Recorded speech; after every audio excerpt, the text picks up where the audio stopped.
One day King Aharius and his friends had a huge party and got quite drunk. The king called for his beautiful wife Vashti to show her off to his friends. Vashti refused, and for this the king, drunk and not thinking, banished Vashti from his palace. Soon the king realized he had made a huge mistake, and he wanted his wife back, but he couldn't take back his royal decree. He needed a new wife. So his second-hand Haman told him to summon all the eligible maidens to his palace so that he could choose a new wife. Among these maidens was a beautiful girl named Esther. Esther was a Jew, but her uncle Mordecai warned her to never tell anybody.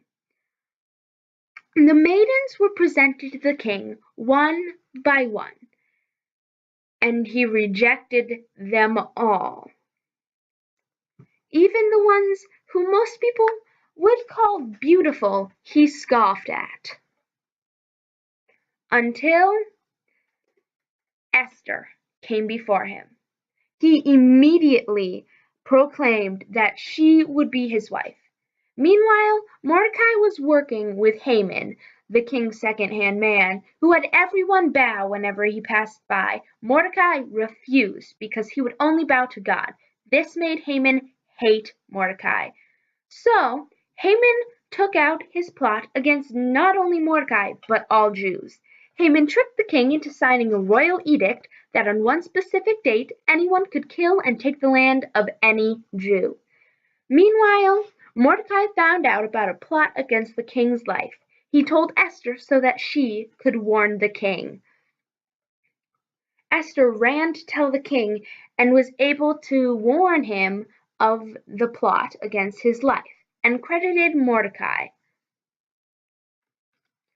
The king didn't know how to reward Mordecai, so he asked Haman what to do for a man that helped him greatly.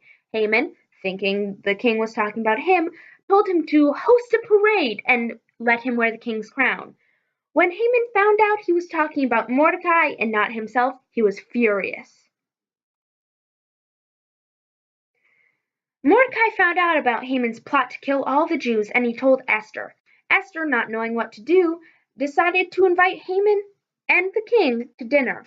She planned on telling the king about Haman's plot against the Jews and her family. But she lost her confidence and ended up asking them to dinner the next day. The next night, she lost her confidence a second time and invited them to yet another feast. But at the third feast, God gave her the courage to tell the king about the plot. She told the king about Haman's plan to kill her family and all the Jews. The king, right then and there, condemned Haman to death for his plot against the Jews and made a royal decree that the Jews were to be protected and had the power to kill any armed group that attacked them. Esther came from humble beginnings, but despite setbacks, she rose up, became queen of all Persia, and protected her people from genocide. Her bravery has inspired many, including myself. Her story inspires me to stand up and hold my head up high, and I hope her story inspires you to be brave whenever you are afraid. Close your eyes, I know what you see. The darkness is high, and you're in 10 feet deep. But we've survived more terrible monsters than sleep. And you know I will be here to tell you to breathe.